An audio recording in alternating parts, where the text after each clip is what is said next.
Hi, welcome back to Thrive America. I'm your host, Brent Brooks, and I'm joined by J. Mark Walker, Mr. Alan Yurick, Prince Nair, and joined by business coach, action coach, CEO and co-founder of Axiom Franchise Advisor, PR expert, Russell Fair, Grace Lee, Brandon Milch. We're always looking for ways to build bridges of trust, build bridges of relationship.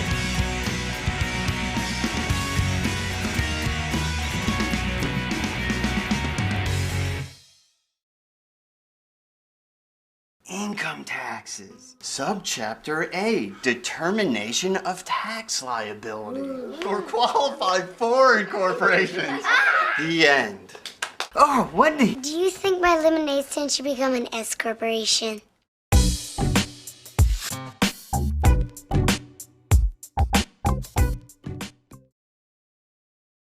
Welcome to Blank State Studios, today's set of Thrive America.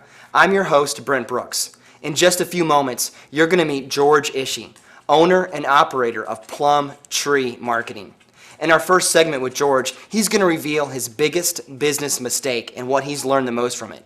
In our second segment, he's going to talk about an exciting new service he's providing called Millionaires by George, a free service empowering all of his viewers and fans to learn how to become a millionaire. In our final segment, George is going to give me and my business some personal advice on how I can thrive in this economy. So stay tuned, sit back, and enjoy today's show of Thrive America. Welcome to the set of Thrive America. I'm your host, Brent Brooks, and joined by owner and operator of PlumTree Marketing, good friend George Ishee.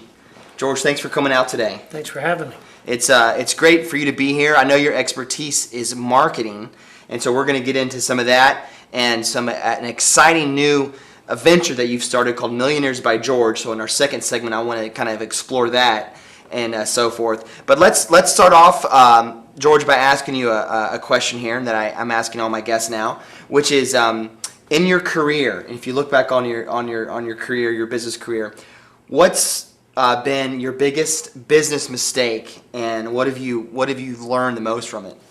Well, thanks. I think as an entrepreneur, I went through the same problems and challenges that most startup folks did. You end up doing it all as a small business. Mm-hmm. And I heard a great phrase about a year ago that said, if it's not your genius, it's not your job. Mm-hmm. And everybody has their own talents.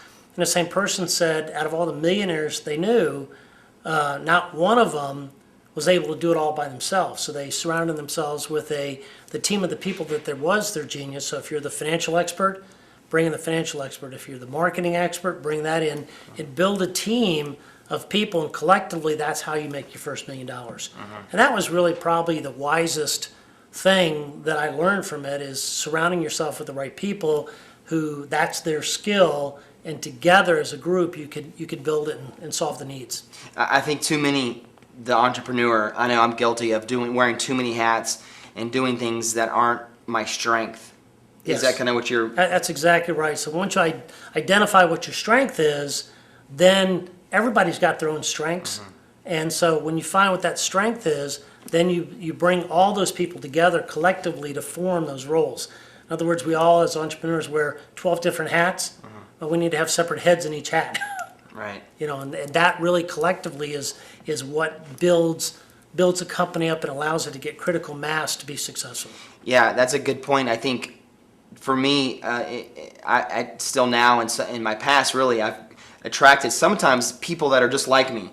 I'm high energy, I'm very creative, and sometimes if I'm attracting people that are just like me, we're going to be a room full of creative people, but are we executing? Are we watching our numbers? Right. and things like that? So I've really got to remind myself to surround myself with people that have different skill sets. Yes, exactly, and that creates the contrast, which helps you grow too. Because if everybody's doing the same thing and focused on the same thing, then the other critical pieces fall through the cracks, and you end up spreading yourself too thin and not getting anything done.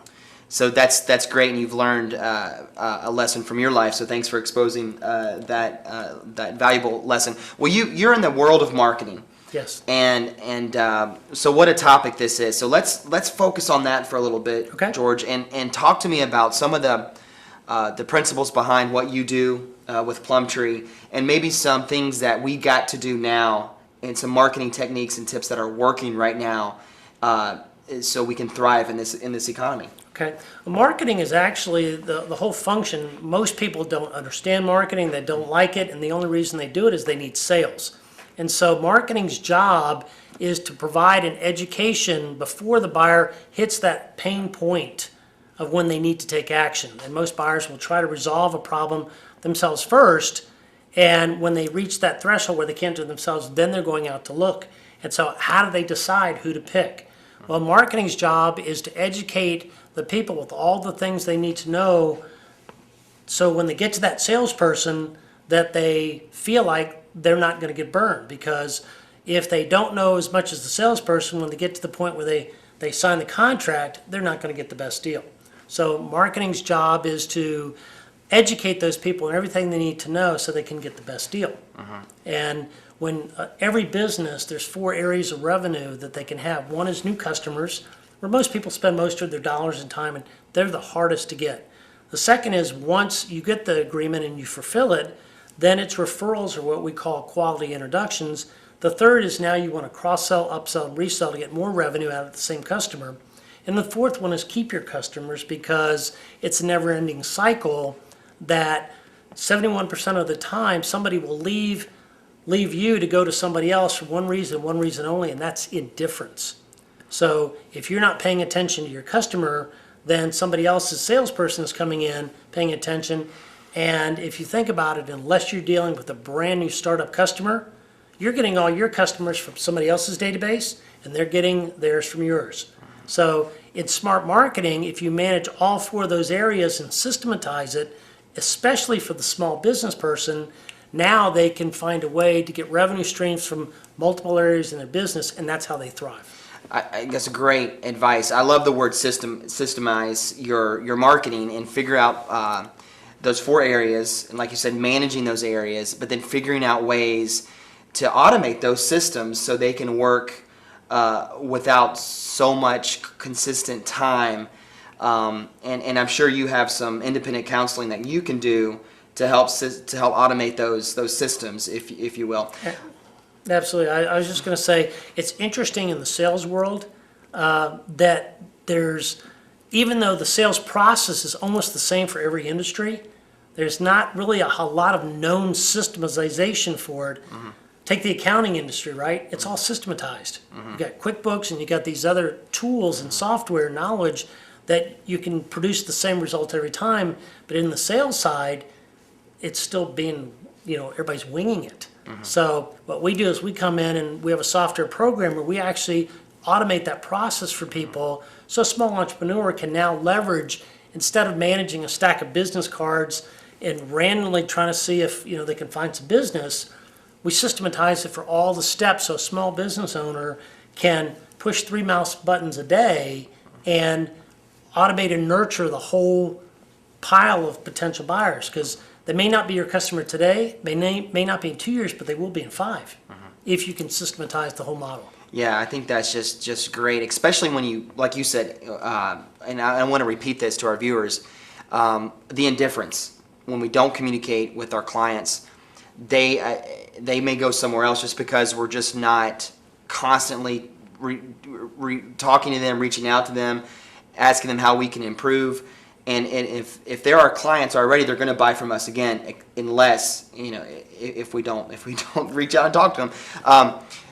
One thing about marketing that I'm hearing from a lot of people is the new wave of social media.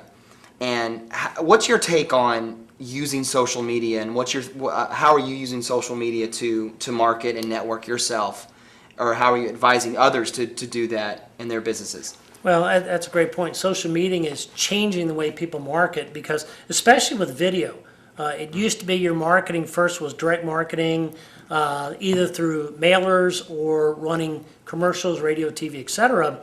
But that's not pulling today. And the problem with most marketing and what the end user wants is they just want more business coming in than going out when you spend money on marketing. So social networking now is a low cost, high touch, where you're paying attention and building relationships with people, and it's all moving to video. If you're not on social networking and you're not using video, then you're at a complete disadvantage to your competitors. So understanding that, and I know a lot of the small businesses don't know how to do it. They sort of know they need to do it, and they need guidance to do that. So social media is very, very critical, and it's all the buzzwords with Facebook and Twitter and blogs and RSS feeds and YouTube and all those type of things. They need help to do that, but it's becoming table stakes to stay alive. Great stuff there, George. We're going to bring you right back for our second segment.